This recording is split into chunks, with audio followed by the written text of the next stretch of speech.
This portion of CardioSource Video News is supported by the makers of Xarelto.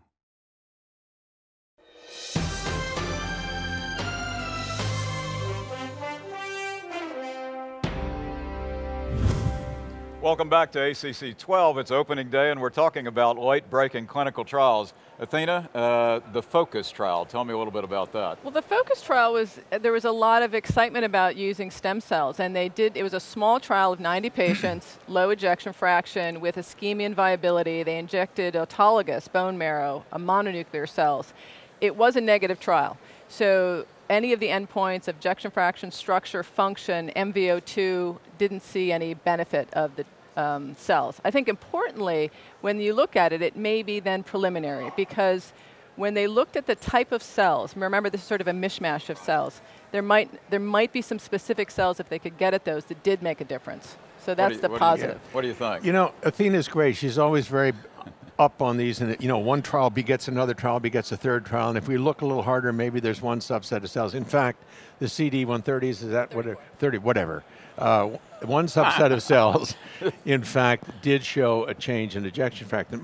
My concern about all these trials, Randy, is that the changes in the ejection fraction are so small that they see. We're seeing a 2 to 5% change. Do you really care if your EF goes from 33 to 35? Probably not. Might, but you're well, right. I think probably not. You're right. But I think you're right, Athena. There is some stuff here that we need to pursue. But right now, we still have to say, we keep beating against this wall saying, I wish this would work, and somehow it's just not working. So he's retort to him. There have been some positive studies, and that's why they're doing this, I think. So to me, it says, let's go to the people who are doing this, to go back to the drawing board and fine-tune it, because I think we shouldn't give up yet. No. Chris, you want to jump into this discussion?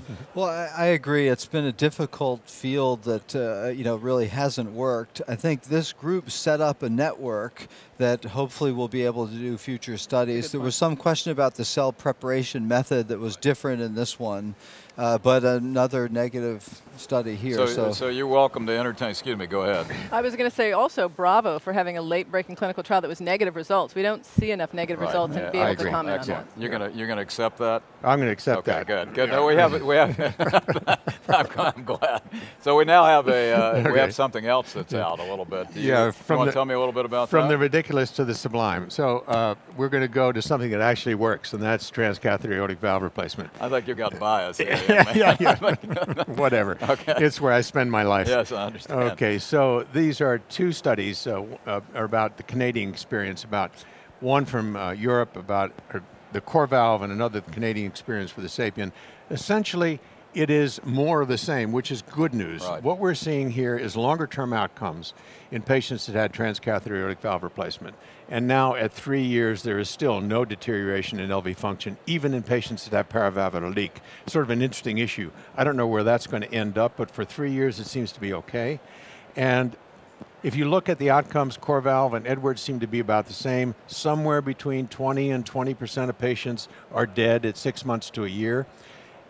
But that is probably sort of what these patients are. Yeah. They're very high risk, inoperable patients. They're comorbidities. Comorbidities really do them in, and as they go out over time, it's the comorbidities that get them, not the valve. The valve does not deteriorate. Chris? So that's good news. Well, I think it's encouraging, obviously, to see a second valve tested in a 1,000-patient series that had really reasonable looking outcomes.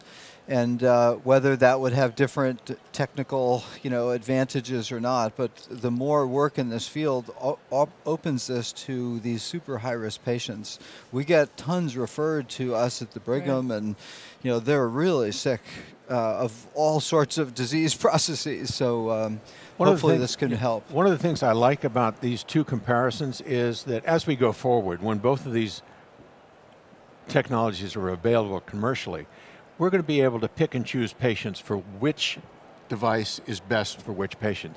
And that's really what this is all about. And as we work together with the surgeons, there's going to be a big registry for TAVI in the United States, which is awesome, supported by ACC, surgeons, and cardiologists, and everybody. Everyone's going to right. be in it. So we'll have an opportunity to see which patients do best with which technology.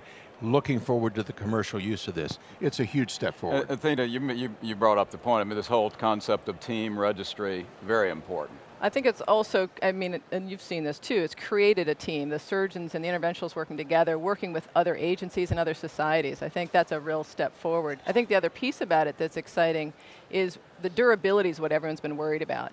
And once you have the durability, and we've seen it already evolving, smaller devices, then we're going to see it hopefully in different populations, moving into the lower risk group. And the awareness of perivalvular AI, how to avoid it and all that sort of stuff is interesting. So let me ask you, so as we wrap up, what do you think are the take-home messages? I know we talked a little bit about the focus, but what's the take-home message for the viewers for the focus trial? Well, I think, as we've seen, stem cell therapy is not ready for prime time, but we've got some really good, well-organized groups that are looking at that long-term. Good, you agree with that? I totally agree. Core valve? Core valve and Edwards. In this study in Edwards valve? Same old, good old. This is good stuff. At 3 years, it looks just as good at 1 year, and the long-term issues are not looking like they're going to be a problem. This is good. Yeah. Chris? Yeah, I agree. This is a therapy that really does work. I mean, balloon angioplasty for aortic stenosis, we're excited about that, had no durability. Here we're seeing it now, and we need the long-term outcomes to say this is worth putting our patients through. Sure. And can be of great benefit. So very exciting. Just a quick word, and that is the patients that die are still the issue. Athena said earlier, patient selection on another trial completely. But now we have the same issue. We still need to be able to pinpoint the patients who should not have the valve. Is that comorbidity driven, you think? Not necessarily, because early the 20% mortality is probably related to the actual procedure having stuff done to very high-risk patients. We need to pinpoint those who don't live a long time and say to ourselves, is it really worth doing it? And we don't know the answers to that yet. You don't think it's part of the learning curve? I think it is part of the learning curve. Definitely part of the learning curve. Okay, well, listen, great discussion as always. The three musketeers here do a great job as always. And we're going to have a lot more coming to you over the ensuing days here at ACC 12. So come back and join us. Thanks very much.